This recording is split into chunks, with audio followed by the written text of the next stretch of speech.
नमस्कार।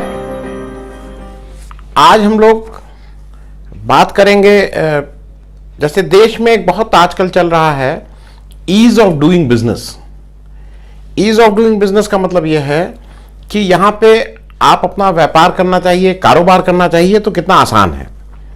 ऐसा माना जा रहा है, ऐसा बताया जा रहा है कि हिंदुस्तान ने पिछले वर्ष 2017 में 30 पायदान मतलब 30 सीढ़ियां चढ़ के उसने एक बहुत लंबी छलांग करके यहाँ ईज ऑफ डूइंग बिजनेस बहुत अच्छा हो गया है। तो वो थोड़ा समझ लीजिए कि ये करीब 190-195 देशों की रैंकिंग होती है। उसमें 2012 में हिंदुस्तान 132वें नंबर पे बैठा हुआ था। फिर वो अगले साल 134 गया, फिर 142 गया, फिर 2014 में वो 142 नंबर पे चला गया था। 2015 में 130 था, 2016 में 130 था, और अब ये 2 साल 130 रहने के बाद एकदम से 2017 में 100 हो गया है। तो हम लोग ये मान रहे हैं सब लोग कि ये बहुत बड़ा एक अचीवमेंट है कि यहाँ हिंदुस्तान में कारोबार करना कितना आसान हो गया है। आपकी जानकारी के लिए बता दूं कि दुनिया में ये जब रैंकिंग होती है तो 1 नंबर पे ईज ऑफ डूइंग बिजनेस में न्यूजीलैंड है, और चाइना हमसे आगे 78 है। वहाँ पे मतलब आपके मुकाबले वहाँ व्यापार करना की रैंकिंग में 78 है। और चूंकि एवरेज हिंदुस्तानी को उसके बिना जाने मजा नहीं आएगा, पाकिस्तान 147 है। ये एक आपको हम लोग को अच्छा लगेगा कि हमसे पीछे है। इसके साथ एक और चीज है ईज ऑफ डूइंग बिजनेस। एक है ease of living in India कितना आसान है, एक ये भी पैरामीटर है। एक पैरामीटर है ease of living in India. अब इस पे कुछ लोगों को आश्चर्य हो सकता है, लेकिन मैं एक एग्जैक्ट वाकया आपको बता दे रहा हूं। मेरे गांव का एक लड़का है जोखन भारती, एससी लड़का, क्या आप तो अधेड़ है, शेड्यूल कास्ट है, और वो बीए पास करके वो दुबई में एक सिक्योरिटी गार्ड की नौकरी उसकी लगने की बात थी और वहां जाना चाहता था। अब आपको मैं जरा ये बताना चाहूंगा कि उसको कितने तरह के सर्टिफिकेट उसको चाहिए। अब पहला तो आए जोखन भारती जी, जो शेड्यूल कास्ट हैं, ईस्टर्न यूपी के, दुबई जाना है, सिक्योरिटी गार्ड। जन्म प्रमाण पत्र चाहिए, तो पहले तो जन्म प्रमाण पत्र, और वो उनको ही नहीं चाहिए, किसी को भी चाहिए। फिर परिवार रजिस्टर, गांव में एक चीज होती है परिवार रजिस्टर, उसमें आपका नाम चढ़ना चाहिए। अब उस पर नाम चढ़ाने के मैं केवल अभी वो कर रहा हूं, उस पर क्या क्या दिक्कतें आती हैं मैं उसको डिस्कस नहीं कर रहा हूं। वो प्रधान जी कैसे चढ़ाएंगे नहीं चढ़ाएंगे, उनका मन होगा नहीं होगा, वो एक अलग बात है।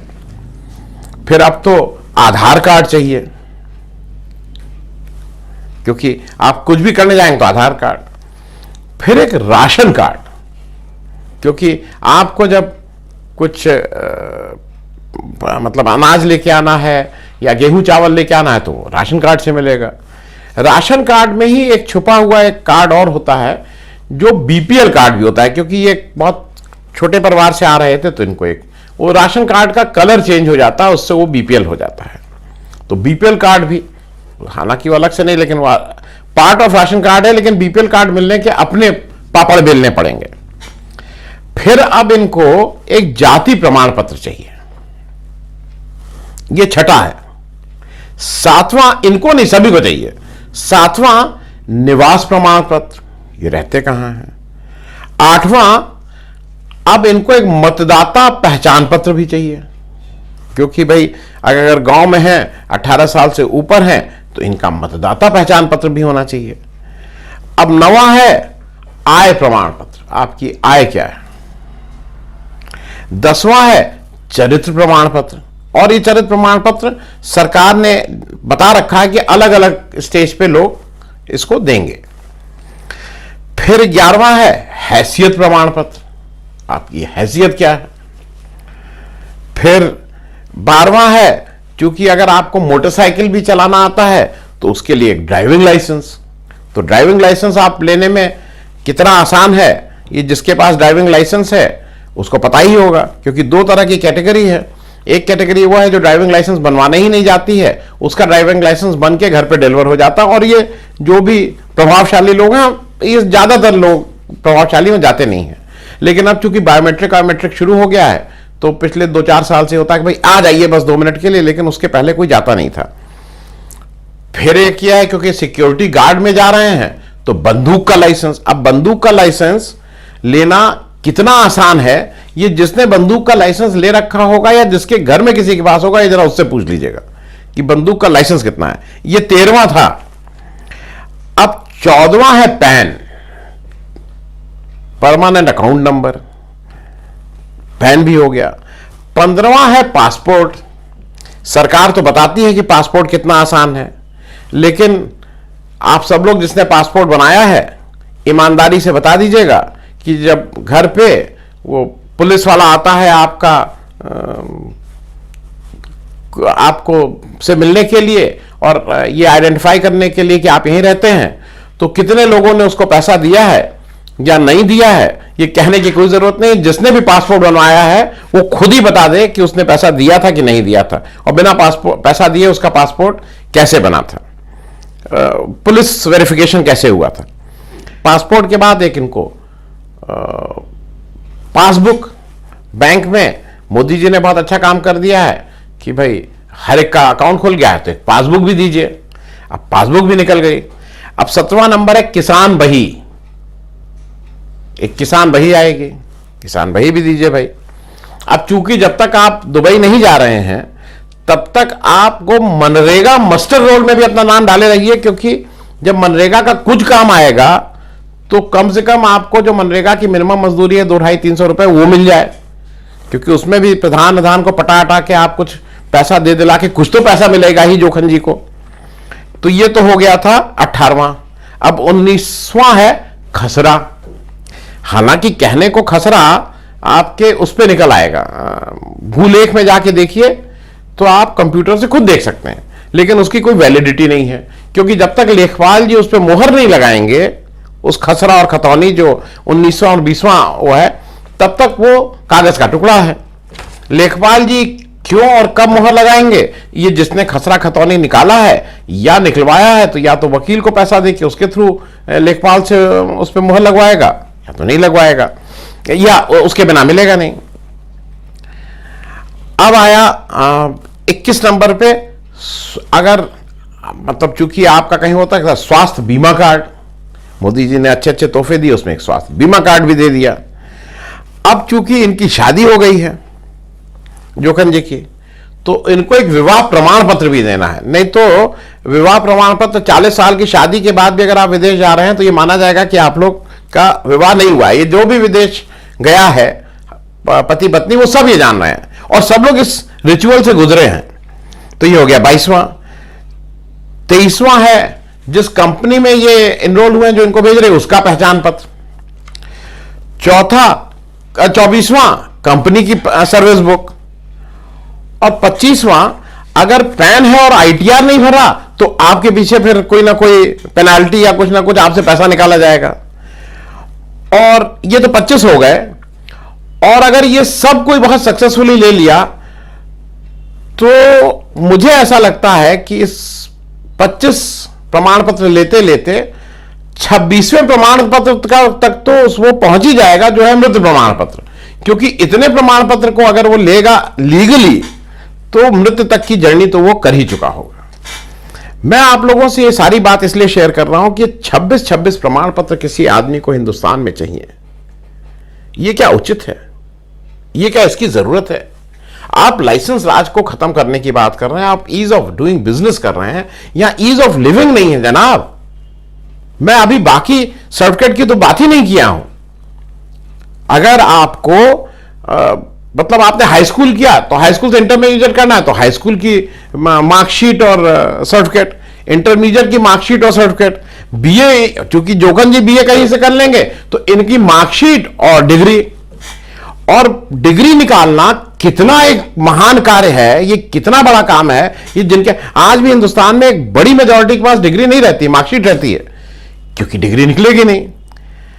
मुझे बार बार ऐसा लगता है कि जो एक डिजिटल इंडिया का सपना देखा जा रहा है उसमें इतने प्रमाण पत्र की कौन सी जरूरत है। दुनिया के जो भी देश जिन्होंने तरक्की की है वो सारे देश जो आज आज जो दुनिया को लीड कर रहे हैं उनके यहां एक डॉक्यूमेंट होता है, और जब आधार में आपके बायोमेट्रिक हैं, आपकी आंख की पुतली का इंप्रेशन है, तो आपको इतने डॉक्यूमेंट क्यों चाहिए?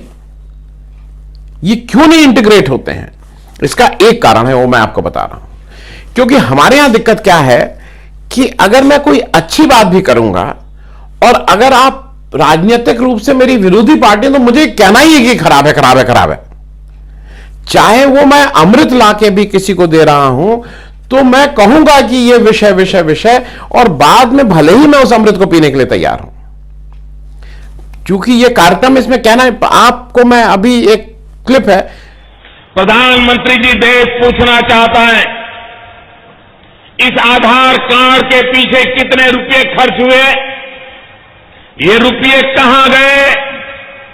आधार कार्ड का लाभ किसको मिला? पिछले 3 साल से मैं लगातार गुजरात की तरफ से प्रधानमंत्री को चिट्ठी लिखता रहा हूं, और मैंने आधार कार्ड के संबंध में गंभीर सवाल उठाए थे। मैंने प्रधानमंत्री से आग्रह किया था कि आप नेशनल सिक्योरिटी काउंसिल की मीटिंग बुलाइए, मुख्यमंत्रियों को इस विषय में डिबेट कीजिए, चर्चा कीजिए। आधार कार्ड के नाम पर इस देश पर एक नया संकट लाओगे, आप इस पर गंभीरता से सोचो। उन्होंने नहीं सोचा।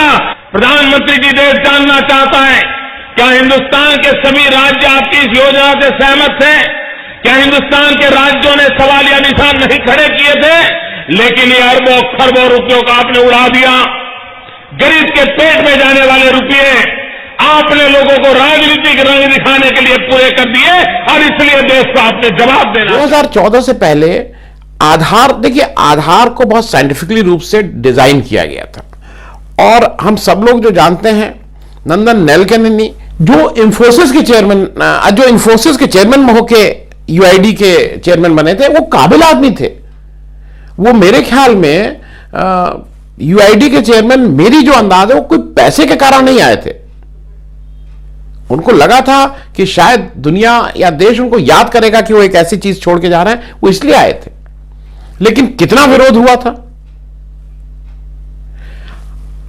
आज आधार को ही एक पक्का व्यापक डॉक्यूमेंट क्यों नहीं बना दिया जा सकता? उसमें दिक्कतें हैं, मैं उसको नहीं मना कर रहा हूं। ट्राई के चेयरमैन ने, जैसे कुछ लोगों ने कहा कि भाई अब आधार बिल्कुल टेम्पर प्रूफ है, तो एक हैकर ने 2 घंटे के अंदर हैक करके उनके मोबाइल नंबर, उनका अकाउंट नंबर, उनका सब कुछ कर दिया।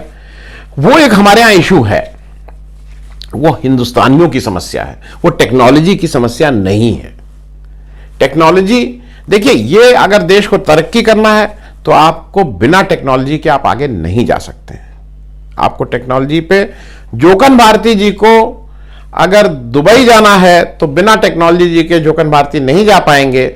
नहीं तो ये 25 प्रमाण पत्र का जुगाड़ करते करते जोकन भारती जी को अपना मृत्यु प्रमाण पत्र के इंतजार ही करना पड़ेगा। तो मेरा जो भी स्टेक होल्डर्स, हम भी हैं और आप भी हैं, केवल सरकारें नहीं हैं, बिना बात के एक किसी अच्छे काम का सिर्फ इसलिए विरोध, क्योंकि वो किसी विरोधी पार्टी ने कहा है, करने की प्रवृत्ति को खत्म करना होगा। देश के लिए आवश्यक है कि यहां इस देश में केवल एक कार्ड, एक ऐसा पहचान पत्र हो जिसमें मेरी सारी इंफॉर्मेशन हो, और ये संभव है, दुनिया के बहुत से देश कर रहे हैं। आप उसको हैकिंग ना हो, ये कैसे ना हो, ये टेक्नोलॉजी का काम, टेक्नोलॉजी के लोगों को देखने दीजिए, उसके उत्तर हैं।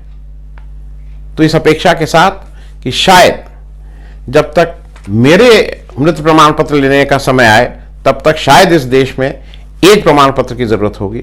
मैं अपनी बात समाप्त कर रहा हूं। धन्यवाद। अगर आपको हमारा ये कार्यक्रम अच्छा लगा तो कृपया सब्सक्राइब करें, और साथ में वो छोटी घंटी भी दबा दें, जिससे आपको जब भी कोई नया वीडियो, नया एपिसोड अपलोड हो तो आपको उसकी सूचना मिल जाए।